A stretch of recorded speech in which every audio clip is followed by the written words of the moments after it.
네, 3월 10일 목요일장 마감됐습니다. 이 종목이 수상하다 고인스탑 시간 통해서 이번 주 마지막 거래일 내일장 대비 전략 세워보겠습니다. 오늘은요, 매주 목요일마다 함께 하시는 분이죠. MBN골드 박근호 매니저님과 함께 하겠습니다. 매니저님 안녕하세요. 자, 시청자 여러분 일주일 동안 안녕하셨습니까? 일단 시장이 조금 안정을 찾아가는 것 같지만 실질적으로 계좌에 큰 도움이 되는 듯한 느낌은 아마 많이는 안 받으셨을 것 같아요. 제가 생각하는 지금 최고의 전략을 한번 말씀을 드릴 텐데요. 네. 지금 최고의 전략은 신규로 어떤 종목을 발굴을 해서 그걸 컨택을 해서 매수를 하기보다는 본인이 지금 현재 손실이 나 있는 종목군들이 대부분인 시장이기 때문에 맞아요. 본인이 갖고 있는 종목군들은 본인이 가장 잘 알거든요. 그래서 그 본인 종목군들을 하나하나 살펴보고 시장 대비 흐름도 같이 체크를 한 다음에 본인이 갖고 있는 종목을 추가 매수하는 게 저는 지금 시장에서 최고의 전략이라고 생각을 하고 있거든요. 네. 그래서 신규 매수는 다음이고 일단 현재 나 있는 손실을 빠르게 좀 줄일 수 있는 전략이 가장 좀 리즈너블할 거라고 생각을 합니다. 오늘도 시장 얘기는 많이 들으셨을 테니까 종목 위주로 여러분들과 함께 하도록 하겠습니다.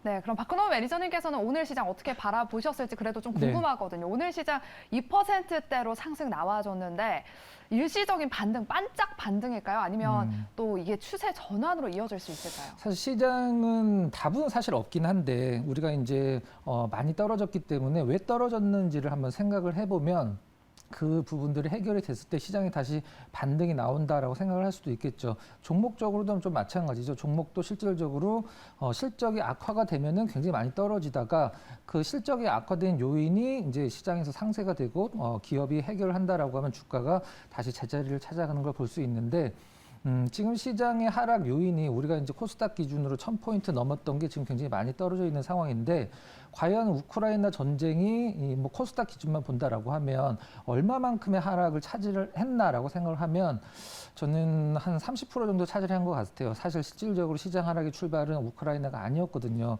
하지만 제가 항상 강조하는 것이 명분이거든요. 올라가려면 명분 필요하고 떨어지려면 명분 필요하고 우리가 코로나 때도 한 3달 정도 급락 나왔다가 초유의 상승이 나왔는데 과연 무엇이 해결됐기 때문에 올라갔나 생각을 해보면 지금도 뭐 별반 다르지는 않을 거라고 생각을 하고 있습니다.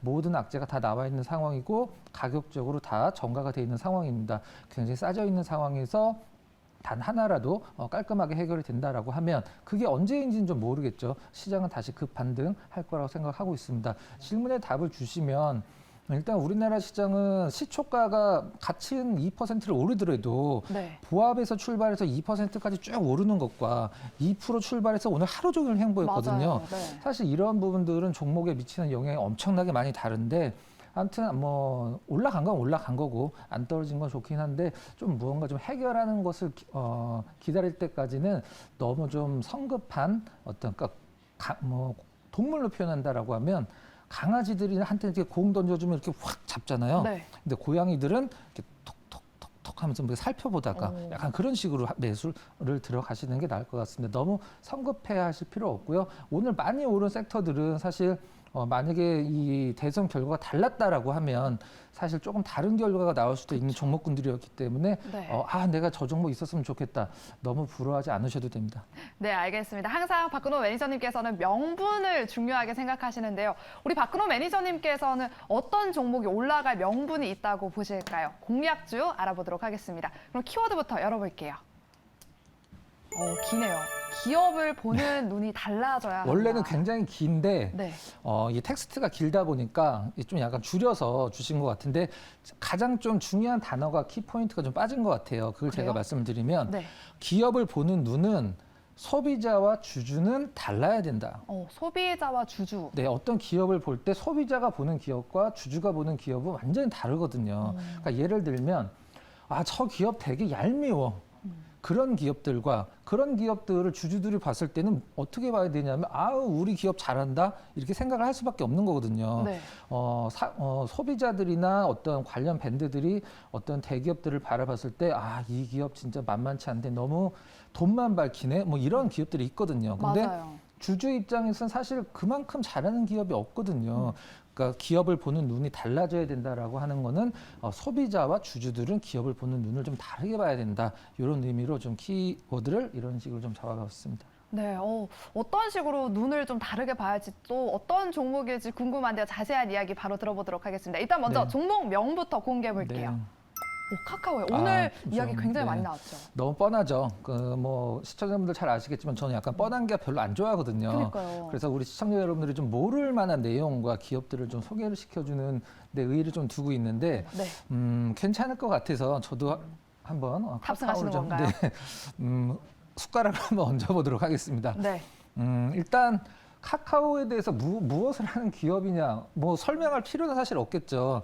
아마 눈을 뜨시면 가장 먼저 체크를 하는 게 이거일 거고 그다음에 눈을 감으시기 전에 가장 마지막에 보시는 앱 중에 하나가 이게 아닐까라는 생각을 하고 있는데 자, 일단 뭐 아무래도 시가총액이 상당히 높은 기업이다 보니까 실적을 좀 봐야 되는데 사실 네이버냐 카카오냐 상당히 많은 좀 고민을 많이 했습니다. 근데 카카오가 조금 더 재밌을 것 같아서 카카오를 좀 오늘 준비를 했고요. 4분기 매출액은 전년 대비 44% 증가를 했는데 영업이익은 27%를 감소가 됐다. 자, 그러면 여기서 뭐 생각을 해봐야 되겠죠. 여러분은 이제 그 재무제표 보는 이제 우리가 그 다트 공시에 들어가서 사업 보고서를 보면 우리가 영업이익은 이렇게 늘었는데 매출은 늘었는데 영업이익은 이렇게 줄었어. 그 이유를 다 밝혀야 되거든요. 네. 근데 영업이익이 줄은 거는 이제 인건비가 거의 2배 가까이 늘었기 때문에 펀드가 있었었는데 그 펀드 청산하면서 일회성 요인으로 보시면 될 것 같고 일단 이 영업이익 감소가 된 게 다시 정상화될 수 있느냐 당연히 정상화되는 거죠. 뭐 일회성 요인이니까. 그리고 전년 대비해서 매출이 많이 늘었다. 뭐 올해가 아니라 2021년 얘기겠죠. 2020년 대비해서 그다음에 올해 자체 사업 수익성 개선 전망이 올해 그 카카오의 자체 사업이라고 하면 무엇을 들 수 있을까요? 뭐 사실 자체 사업이라고 하면 뭐 게임이나 이런 게 들어가는 게 아니라 이제 플랫폼 쪽에서 뭐 광고라든가 뭐 여러 가지 원래 카카오가 하고 있던 사업들을 얘기를 하는 건데 그 수익성이 개선 전망된다. 물론 뭐 전망된다라는 것은 아직 실현화되지는 않은 거지만 나쁠 이유는 없다라고 생각을 하고 있거든요. 그다음에 최근에 어떤 그 대선의 후보들의 정책적인 부분과 맞물려서 오늘 좋은 흐름이 나온 것 같아서 한번 카카오를 준비를 해봤고요. 차트를 한번 같이 볼 텐데. 뭐 기업 내용 사실 길게 설명할 필요는 없을 것 같아요. 수급이 가장 중요할 것 같아요. 네. 카카오 차트를 한번 잠깐 설명을 좀 드려보도록 하겠습니다. 다른 건 볼 차트 보기 전에 요게 가장 중요한데 ESG라고 요즘에 굉장히 말이 많이 나오잖아요. 사실 경영과는 상관이 없는 비경영성 지표라고 볼 수 있는데 ESG, environment 뭐 그 환경이죠. 그다음에 소셜, 사회성, 그다음에 거버넌트, 그다음에 그 어떤 기업 경영 재무의 투명성이라고 보시면 될 것 같은데 이게 왜 중요하냐면 세계 최고의 자산 운용사가 이제 블랙록이라고 있어요. 블랙록이 밝혔죠. 우리 이제 ESG 경영을 투명하지 하지 않고 점수를 안 올리는 기업들한테는 투자를 하지 않겠어라고 얘기를 해서 기업들이 다른 것도 뭐 마찬가지긴 합니다만 또 신용 평가에도 굉장히 영향을 많이 미치고 그래서 이 ESG 등급을 최근 우리나라 기업들과 전 세계 기업들이 굉장히 많이 신경을 쓰고 있는 상황인데 최근에 카카오도 좀 내려갔다가 좀 올라오고 있는 상황이고 여기 보시면 네이버가 뭐 굉장히 좋은 점수를 받고 있습니다. 카카오는 그에 비해서 좀 약간 떨어지고는 있는데 중요한 건 이제 올라가고 있다라는 점. 애플도 뭐 마찬가지거든요. 애플의 어떤 공급을 하는 벤더들도 애플이 얼마 전에 공식적으로 오피셜로 발표를 했습니다. 니네 우리 회사에 뭐 장비라든가 뭐 애플이 장비를 직접 납품받지는 않지만 뭐 이런 것 부품들을 납품을 할 때 폭스콘이겠죠. ESG 경영을 제대로 하지 않는 기업들한테는 우리가 절대 발주를 하지 않겠다라고 얘기했거든요. 그래서 이 부분도 한번 최근 올라가고 있는 카카오의 ESG 등급도 한번 우리가 체크를 해볼 필요성이 있고요. 뭐 같은 업종, 뭐 네이버, 뭐 NC, 넷마블 나와 있는데 NC와 넷마블은 네이버 같은 등급이고 네이버가 거의 넘사벽에 점수를 뭐 취하고 있습니다. 차트 한번 잠깐 보면서 수급을 좀 봐야 될 것 같아요. 아무래도 아무리 좋은 기업도 팔면 떨어지고 사면 올라갑니다. 근데 위쪽에 가장 중요한 수급이 좀 잘려 있는데 좀 길게 볼까요? 네, 길게 보면은 제가 드린 이미지가 있는데 그건 좀 다음에 시간에 보도록 하고 최근에 요 위쪽에 이제 저는 외국인과 기관 수급을 텍스트나 바로 안 보고 같이 차트로 보거든요. 근데 우리가 가격이 많이 떨어졌다는 건 누가 많이 팔았다는 뜻이잖아요. 근데 네. 우리가 그래서 체크를 할 게 뭐냐면 외국인과 기관이 지금 현재 카카오를 팔 수 있는 물량이 얼마나 남아 있는지 물론 뭐 갖고 있는 걸 전체 다 팔지는 않겠죠. 근데 앞서서 이제 나왔는데요. 계속적으로 잠깐 외국인 매수 들어올 때 반등을 주긴 좀 했었습니다만은 계속적으로 큰 매수 없이 기관은 계속 매도인데 네. 우리가 여기서 주목해야 될 부분은 외국인은 아직까지는 좀 그 오버행이라고 해야 될까 물량이 좀 남아 있지만 거의 없습니다. 거의 없고 아마 시청자 여러분들 크게 보이시지 않으실 텐데 제가 판단했을 때는 기관과 외국인들이 현재 카카오 기준으로 해서 나올 수 있는 물량이 좀 이런 표현 제가 좀 가끔 하긴 하는데 마른 오징어에서 물을 짜내는 듯한 지금 느낌까지는 매도가 거의 다 나왔어요. 그렇기 때문에 큰 하락은 이제 뭐 시장이 뭐 폭락을 하더라도 카카오 기준에서 큰 폭의 하락은 조금 예상하기 힘들 것 같고 싸질 대로 싸졌다. 그렇죠. 그러니까 뭐 팔 물량이 다 없어지면 앞으로 이제 살 물량 살 수밖에 없으니까 그런 부분들을 한번 체크를 해봐야 된다라고 생각하고 있습니다. 차트적으로 봤을 때 사실 이러한 부분과 작년 말 부분과 지금 부분이 사실 똑같거든요. 떨어져서 올라갈 것 같지만 다시 맞고 떨어졌는데 이때는 시장 상황이 좀 이렇게 농동치는 않았어요. 그래서 지금 떨어질 대로 떨어졌고 고가권에서 뭐 카카오가 지금 100% 올라가지고 고점이 오는 구간인데 그건 중요한 게 아닙니다. 그래서 시장에서 사실 펀드 매니저들도 기관 펀드 매니저들도 막 재무제표를 보고 이 기업은 싸다 비싸다 논하는 것도 있지만 실제적으로 이런 오늘 사실 센티멘탈적인 상승이 대부분이거든요. 그런 부분들도 상당히 염두에 많이 두거든요. 왜 그러냐면 이 카카오가 올라갔을 때 펀드에 카카오가 없으면은 굉장히 많은 압박이 들어오거든요. 그래서 어떤 센티멘탈적인 부분도 기관 투자자들이 굉장히 많이 신경을 쓴다는 점을 여러분들이 간과하시면 안 될 것 같고요. 자리도 좋고 뭐 일단 네이버가 오늘 조금 더 셌던 것 같긴 한데 재미는 조금 더 카카오가 있지 않을까. 물론 실적적인 측면을 비교하면 실적과 시가총액을 비교하면 사실 네이버를 무조건 사야 되죠.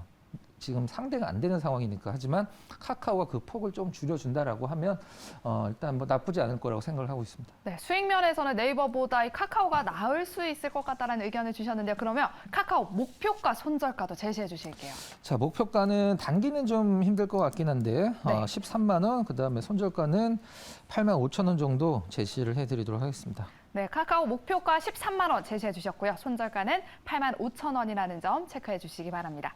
그럼 이제 내일장 대비 전략도 세워보겠습니다. 오늘 시장에서 핫했던 10개 종목들 고엔스탑 한번 알아보겠습니다. 먼저 키워드부터 열어볼게요. 2차 전지 건설주, 그리고 게임 항공주, 원전 관련주, 그리고 역시 오늘 리오프닝 관련주랑 또 대선 관련 그런 키워드가 자리한 것 같은데요. 그럼 자세하게 10개 종목들 종가 바로 확인해 보겠습니다. SOE 제외하고는 다 빨간불 켜졌는데요. 특징된 종목 고엔스탑 알아보겠습니다. 먼저 아까 전에 얘기해 주셨던 네이버 한번 살펴볼게요. 네. 8.54% 네. 오늘 상승 마감했습니다. 플랫폼 규제 완화 기대감에 오늘 상승했는데요. 네이버 내일은 더 갈 수 있을까요? 자, 일단 그 의견 드리도록 하고요. 분위기상도 그렇고 우리 앵커님, 네. 카카오와 네이버가 과연 어떤 규제를 받았을까요? 근데 제가 소비자로서 느끼는 네. 거는 그렇게 큰 규제가 그쵸. 있었나라는 생각이 저도 들더라고요. 만약에 여기서 어떤 시청자분이 무슨 규제를 받았길래 저렇게 떨어졌나요? 라고 질문을 하면 그거에 대해서 사실 딱히 답을 드릴 게 없거든요. 사실 실질적으로는 뭐 네이버, 카카오페이 이런 쪽은 뭐 몇 개 좀 규제가 있고 실질적으로 잦은 철수를 하기 보험 쪽 이런 거는 약간 철수를 하긴 했는데 그건 뭐 다른 논의로 쳐야 되고 어떤 실질적으로 그 네이버 카카오에 과연 여러분들도 한번 생각을 해보시면 말은 나왔지만 과연 어떤 제재가 있었나라고 생각을 해보면 딱히 없다라고 생각이 듭니다. 근데 이렇게 떨어진 이유는 무엇이냐? 제가 항상 강조를 드리는 게 아무리 좋은 종목도 계속 오르기 힘들거든요. 더 좋아지기 힘들다라고 하면은 고점 찍고 이제 우리가 보통 피크아웃이라는 단어로 떨어지기도 하고 그다음에 시장도 별로 좋지도 않았고 해서 카카오와 네이버도 다시 떨어졌는데 중요한 거는 다시 올라갈 수 있느냐가 이제 다시 중요한 거거든요.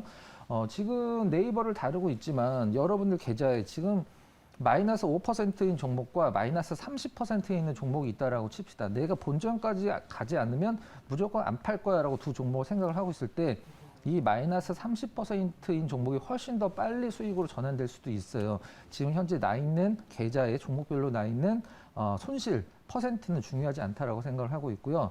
자, 그렇다라고 하면 규제를 완화를 하겠다라고 얘기를 했는데 과연 어떤 규제가 있었나? 사실 규제가 없었습니다. 없다라고 하긴 뭐하지만 시장에서 어떤 이 네이버와 카카오의 성장성에 좀 약간 브레이크가 걸릴 수도 있지 않나라는 의구심 플러스 시장이 안 좋은 거, 그다음에 너무 많이 올랐기 때문에 차익 실현, 그다음에 성장성에 대한 한계가 조금 오지 않았을까, 이런 것들이 맞물려서 사실 많이 떨어졌거든요. 네이버와 카카오도. 근데 지금 뭐 다시 말씀드리지만 오늘 건설주라든가 아니면 이런 플랫폼, 대형 플랫폼 기업들에 대한 어떤 그 수급이 좀 몰리면서 상승을 하긴 했는데, 일단 계속적으로 갈 수 있냐, 뭐 전고점 뚫고 올라가냐, 전 개인적으로는 그거는 불가능이라고 생각을 합니다. 하지만 가격적으로 예전에 받았던 기대감이 지금 좀 많이 좀 상쇄가 돼 있는 상태지만, 다시 시장에서 어떤 이런 불안감을 종식시키는, 그러니까 우리가 흔히 얘기하는 불확실성 해소라고 보통 표현을 하죠. 그런 게 온다라고 하면, 아, 네이버, 카카오 저점만 잡아라, 내가 한번 사주겠다라고 생각하시는 분들, 그 다음에 올라가기 시작하면 또 기관 투자자들 포트폴리오에 상승하는 대형주 없으면은 굉장히 많은 압박이 오거든요. 그럼 뒤따라 들어오고, 이런 식의 어떤 수급적인 개선도 생각을 해볼 수 있다라고 생각을 합니다. 뭐 네이버도 아까 말씀드렸던 카카오랑 수급이 뭐 그렇게 별로 틀리진 않고요. 차트적으로 봤을 때 그냥 뭐 네이버 차트가 카카오고 카카오 차트가 네이버입니다. 두 개 거의 똑같아요. 근데 차트적으로 아직은 하방 추세 유지하고 있지만 뭐 쌍바닥 잡았다, 큰 의미 없고요. 앞으로 어떠한 정책적인, 사실 지금 오늘 그 대통령 되신 분의 테마주 중에 인맥 관련주들은 그냥 다 내리 꽂았거든요. 네. 근데 정책적으로 올라오는 거는 굉장히 좀 선택적으로 올라오긴 했는데, 이전에 지금 현 정부가 들어섰을 때 가장 많이 움직인 종목이 바이오였었거든요.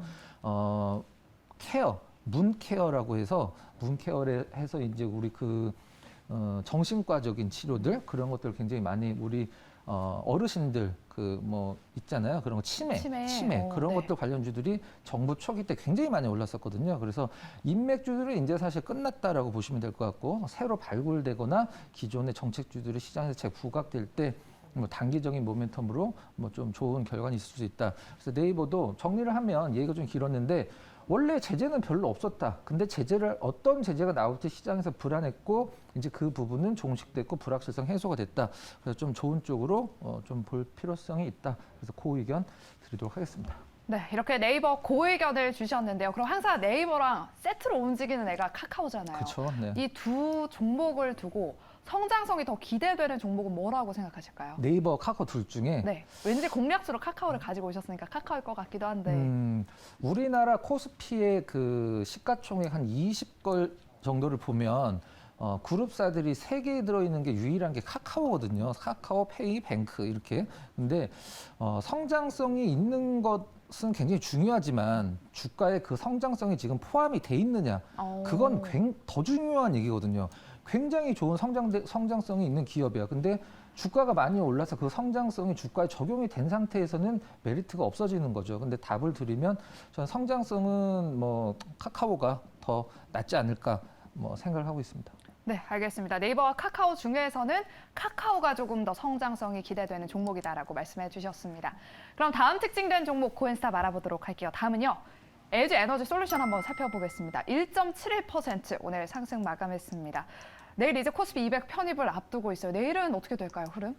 자, 일단 그 의견을 드리고요. 일단 종목별로 좋고 나쁘고를 떠나서 네. 지금 현재 시장에서 너무 많이 떨어져 있기 때문에, 오늘 유럽과 미국 증시가 크게 흔들리지만 않는다라고 하면, 오늘처럼 사실 오늘도 코스닥 기준으로 1,200개가 넘어서 유지가 되다가 막판에 좀 오후장 들어 1,100개대로 떨어졌는데, 우리 LG 에너지 솔루션 보면 우리 학교에서 막 전교 1등, 2등 하는 막 굉장히 막 그 공부 잘하는 장학생 같은 느낌이에요. 하지만 1등, 근데 우리가 주식을 할 때는 전교 1등, 2등보다는 전교 한 30등이 막 20등, 10등, 5등 막 이렇게 치고 올라가는 애들이 사실 주식 입장으로서는 주가 흐름도 좋은데, 지금 LG 에너지 솔루션을 지금 뭐 산다 안 산다 그 문제가 아니라, 뭐 굉장히 많은 어떤 그 주주분들이 계실 거예요.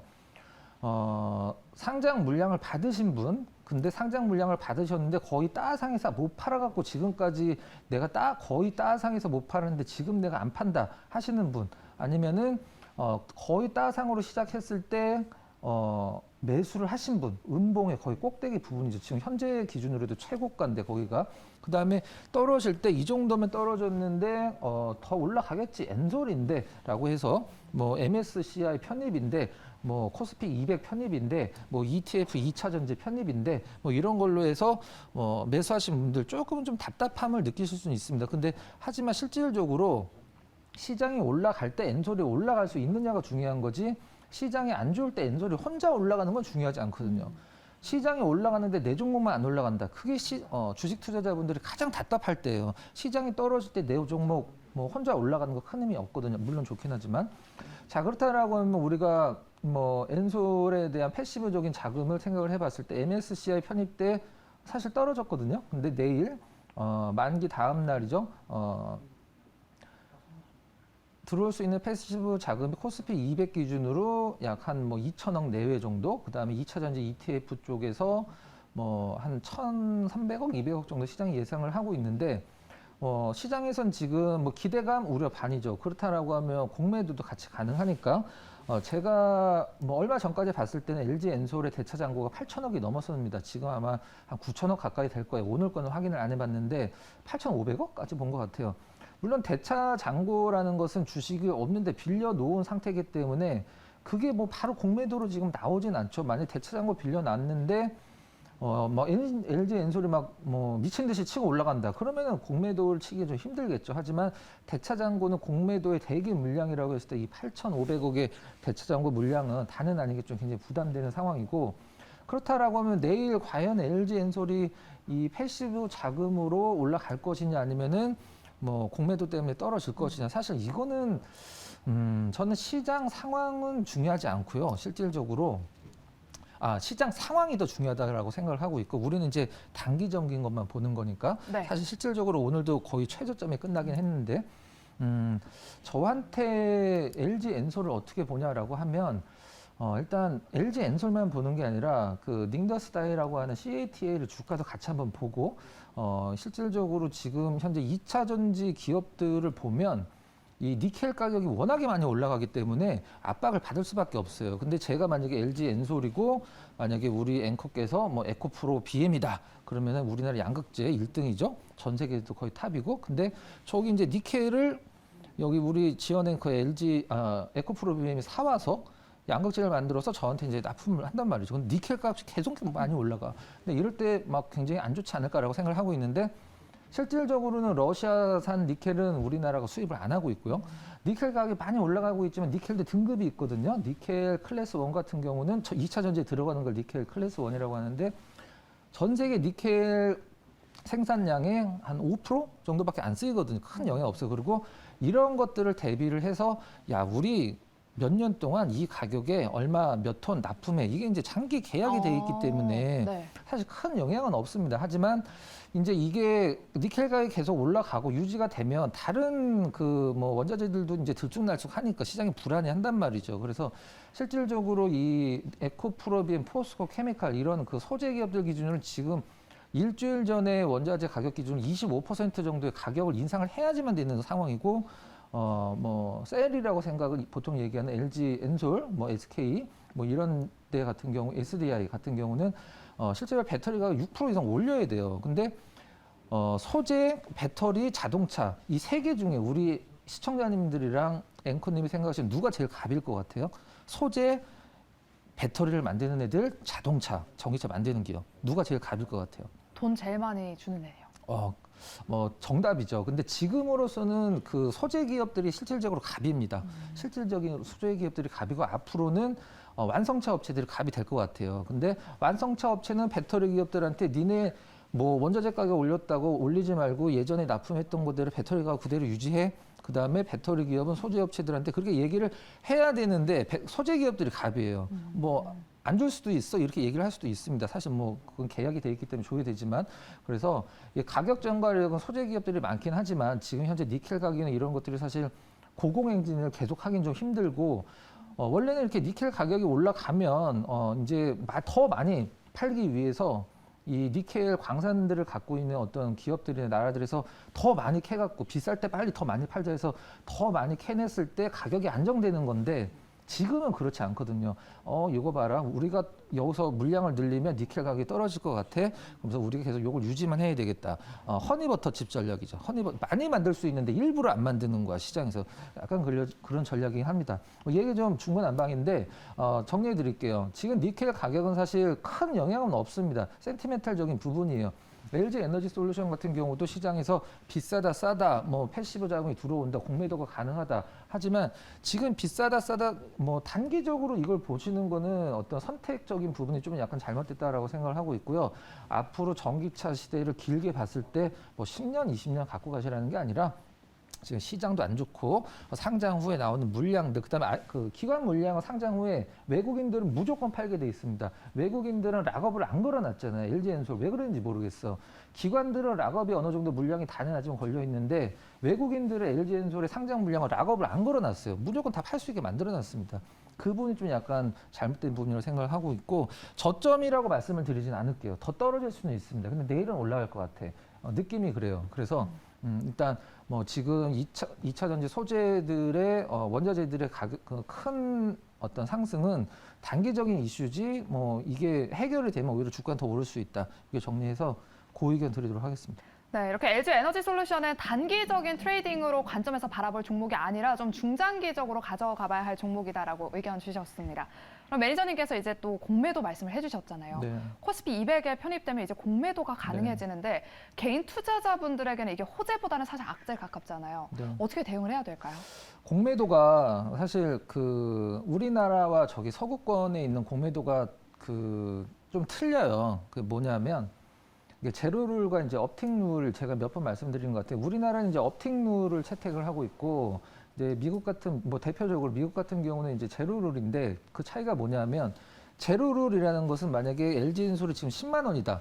그럼 제로룰은 뭐 9만 원이든 8만 원이든 그냥 뭐 던져갖고 계속 뭐 떨어뜨릴 수 있습니다. 그게 제로룰이에요. 우리나라는 안 되고 우리나라는 이제 업틱룰이라고 그래서 현재가가 10만 원이다 그러면 10만 원 이하로 못 팔게 돼 있습니다. 그 위쪽으로 쌓아놔야 돼요. 우리 앵커님 그 현재가 창 보시면 매도 잔량 보이시죠? 네. 매수 잔량 있고 네. 그 매도 잔량에다 쌓아만 놓을 수 있어요. 우리나라에서는. 근데 그게 과연 지켜지느냐? 그거는 저는 개인적으로 좀 뭐 조금 아니라고 생각을 합니다. 개인적으로는. 그래서 제도적인 문제가 좀 있긴 한데 공매도를 아예 없으면 사실 외국인들 입장에서는 뭐 외국인들이 우리나라를 다 떠나는 건 아니지만 사실 실질적으로 외국인들이 가장 많이 쓰는 전략 중에 하나이기 때문에 외국인들의 수급이 오히려 안 좋아질 수도 있어요. 그래서 공매도에 대한 대응 전략, 뭐 대차 잔고를 계속 확인을 하는 것도 뭐 중요하긴 하지만 그건 뭐 당일 대차 잔고 바로바로 실시간으로 반영되는 건 아니기 때문에 공매도가 아무리 많이 나와도 누군가 많이 사면 사실 올라는 가거든요. 하지만 그거는 기업의 매력이 결정한다고 생각을 하고 있어요. LG엔솔이 정말 뭐 앞으로 엄청나게 퀀텀 점프하는 실적을 보여줄 것을 누구나 시장에서 기대를 한다. 뭐 누가 공매도를 할까요? 실질적으로 외국인들 기관들이 공매도를 할 땐 비싸다고 생각을 하는 거거든요. 실질적으로. 근데 이렇게 정리를 할게요. 공매도가 많이 나오는 종목을 굳이 매수를 하려고 하지 말자. 근데 갖고 있는 상태에서는 어떻게 하냐? 사실 그거는 좀 종목마다 좀 다를 것 같아요. 어렵습니다. 어려워요, 원래. 네, 알겠습니다. 이렇게 공매도에 대한 이야기 들어봤고요. 그럼 다음 종목 이제 고엔스탑 알아보도록 하겠습니다. 다음 종목은 삼화페인트 한번 살펴볼게요. 오늘 6.3% 상승 마감했습니다. 반도체 패키징용 에폭시 밀봉제 개발 소식에 오늘 삼화페인트 상승했는데요. 내일도 이 흐름 이어갈 수 있을까요? 네, 일단 고 의견 드리도록 하겠습니다.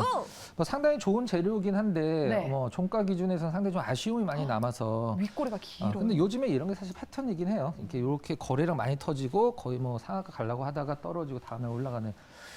이거 뭐 만든 게 중요한 건 아니죠, 실질적으로. 만든 게 중요한 게 아니라 그걸 어느 정도 이 IDM이라고 보통 표현을 하는 IDM이라는 건 이제 반도체 제조회사, 삼성전자, 하이닉스를 얘기를 하는 건데 얼마만큼 써주냐인데 이 뭐 반도체 패키징용 뭐 에폭시는 뭐 사실 크게 세 가지 종류가 있는데 뭐 액체로 된 것도 있고 태블릿으로 된 것도 있는데 삼화 페인트는 태블릿 쪽으로 만든 것 같아요. 가장 좋은 거죠.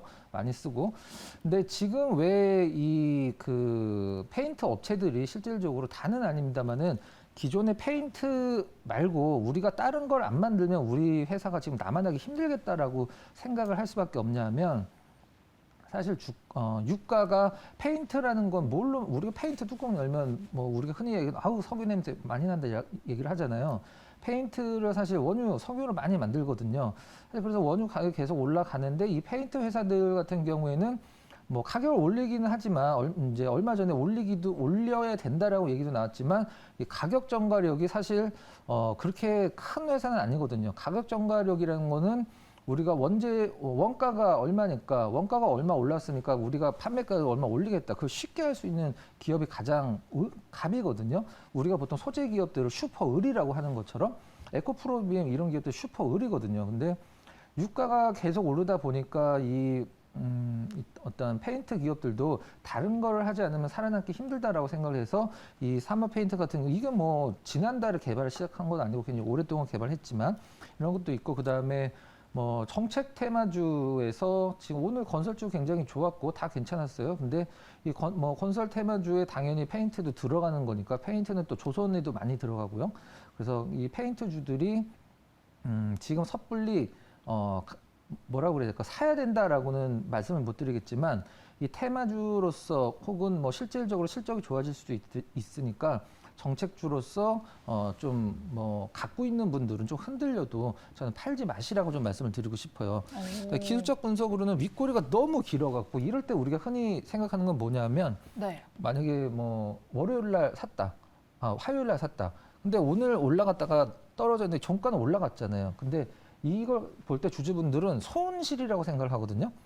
여기서 못 팔았는데 올라는 갔지만 난 여기서 못 팔았기 때문에 이게 손실이다. 수익인데 그런 것들을 너무 단기간에 생각하지 마시고요. 좋은 재료를 좀 살렸으면 좋았을 텐데 일단은 고가권에서 너무 밀려서 좀 서운할 수도 있긴 합니다만은 개인적으로 어떤 정책 테마주로서도 어떤 그 페인트주들도 한몫할 때가 좀 뭐 이미 오고 있죠. 그래서 뭐 갖고 가셔야 된다고 생각하고 있습니다.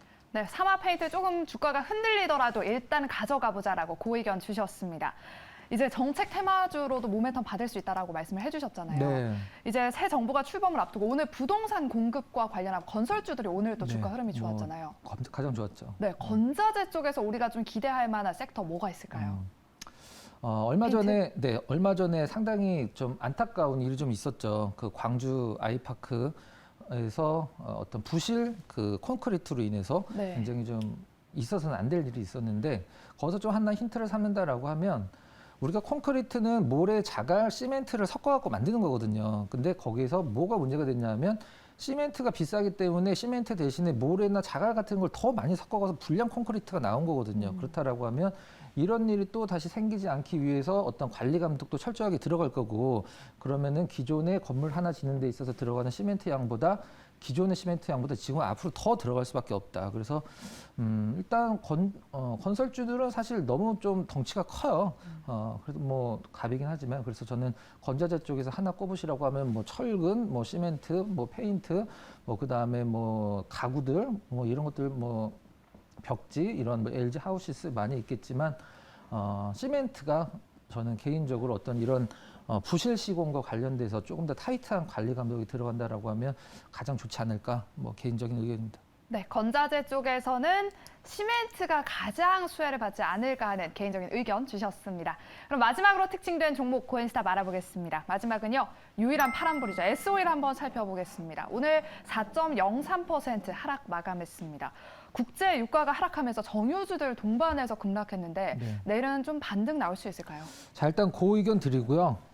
오늘 좀 아쉬웠는데 예전에 이제 우리가 주식에서 사실 교과서라는 건 없거든요. 야, 금리가 오르면은 뭐 은행주, 뭐 보험주 이렇게 사실 금리 오르면 건설주가 원래 떨어지고 부채가 많으니까 이런 어떤 그 교과서는 아니지만 정해진 어떤 그런 수순이 있었었는데 최근에 유가 흐름을 봤을 때 정유주들이 왜 이렇게 힘을 못 쓰나라고 생각을 하실 수도 있습니다. 사실 정유주는 어디서 돈을 버냐 하면 원유를 사 와서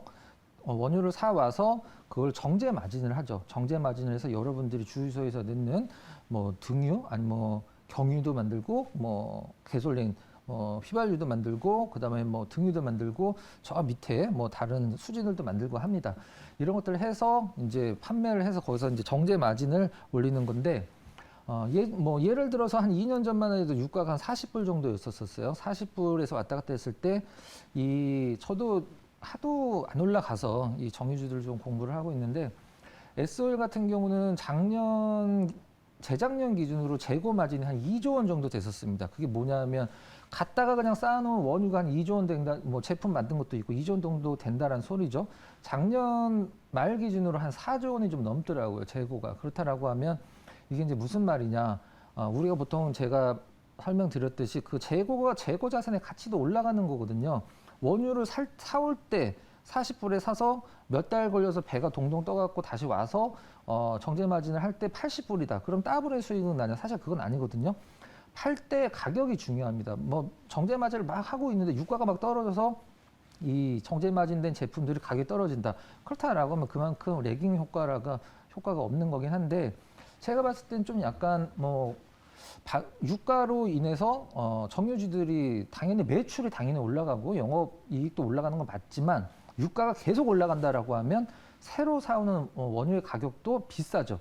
비싼데 원유가가 안정됐어. 그럼 또 여기서 손실이 나는 거거든요. 사실 약간 반반이긴 한데 정리를 하면 단기적인 유가 상승은 정유주들한테 너무 좋다. 하지만 중장기적인 어떤 그 원유 가격은 사실 좋을 건 없다. 만약에 중장기적으로 가장 비싸게 막 원유를 사왔는데 다시 이게 우크라이나 사태가 해결되면서 베네수엘라 막 그 원유 다시 퍼 올리고 막 이런 것들이 나왔을 때 이란 핵 합의되고 이란에서 원유 수출 제재 금수 풀리고 막 이런 것들도 하면 원유가 다시 급락 나온다고요. 그럼 정유주들이 거기서 완전히 그 멘붕이 오는 거죠, 실질적으로는.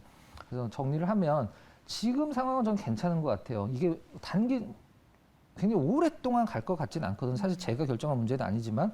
그래서 일단 S5일 괜찮지만 오늘 좀 약간 너무 좀 아쉽긴 했지만 저점에서 시초가에서 올라서 끝났고 내일은 좀 반등 가능하다. 원유 가격이 아주 길게 오래만 가지만 않으면 원유주들은 저는 나쁘진 않다라고 생각하고 있습니다. 네, 그러면 국제 유가 하락이 좀 일시적으로 보실까요? 어떻게 보세요? 요즘 정유주들 공부한다고 하셔가지고. 네, 이거는 사실 결정할 사람은 결정할 분은 저기 미국에 계실 것 같고 전 세계에서 가장 많은 원유 매장량을 갖고 있는 나라가 어딜까요? 하면은 우리 시청자분들 저기 사우디 아니야? 이렇게 생각할 수도 있지만 베네수엘라거든요. 베네수엘라인데 이게 그 정치적으로 좀 미국이랑 척지다 보니까 제재를 들어가서 지금 나라가 굉장히 힘들어졌는데 요 얘기가 좀 솔솔 나오고 있어요. 베네수엘라 원유를 좀 다시 이렇게 해야 된다. 그다음에 가장 중요한 건 제가 봤을 때 원유 가격을 가장 빠르게 안정시킬 수 있는 건 이란 핵 합의거든요. 이란 핵 합의가 거의 98%까지 갔다가 러시아 때는 지금 약간 좀 뒤로 밀리고 있는 상황인데 전쟁이 나서 전 세계가 난리 나는 건 사실 모르겠습니다만은 길어지면 안 됩니다. 길어지면 안 되고 일단 이런 부분들이 해결이 되려면 저한테 언제 유가가 떨어질 거냐 물어보면 제가 사실 유가 해외 선물을 베팅을 할 것 같은데 지금은 누가 보더라도 이게 올해 이 가격을 지속을 하기에는 좀 힘들지 않을까라는 생각을 좀 하고 있습니다. 답변 드리면 다시 예전처럼 40불, 50불까지 떨어지긴 힘들 것 같아요. 하지만 100불 이상은 사실 전 세계적으로 좀 너무 경기 위축을 갖고 올 수밖에 없지 않을까라는 생각을 갖고 있습니다. 네, 알겠습니다. 이렇게 SOL 내일은 반등이 나올 수 있다라는 관점에서 고의견을 주셨습니다. 10개의 종목들 고엔스탑 한번 알아보도록 하겠습니다. 오늘 컴투스 홀딩스 스탑 의견 주셨고요. 보성파워텍은 스탑, 그리고 KCD 스탑 의견 주셨습니다. 그리고 나머지 종목들은 고의견을 주셔서 왜 스탑인지 아시죠? 나빠서가 아니라 오늘 힘을 너무 많이 썼다. 그래서 잠깐 좀 쉬어갈 가능성이 있다. 네, 알겠습니다. 저희가 준비한 순서는 여기까지고요. 우리 박근호 매니저님은 다음 주 목요일 이 시간, 저는 내일 이 시간에 다시 찾아뵙도록 하겠습니다. 오늘도 함께해 주신 여러분 고맙습니다.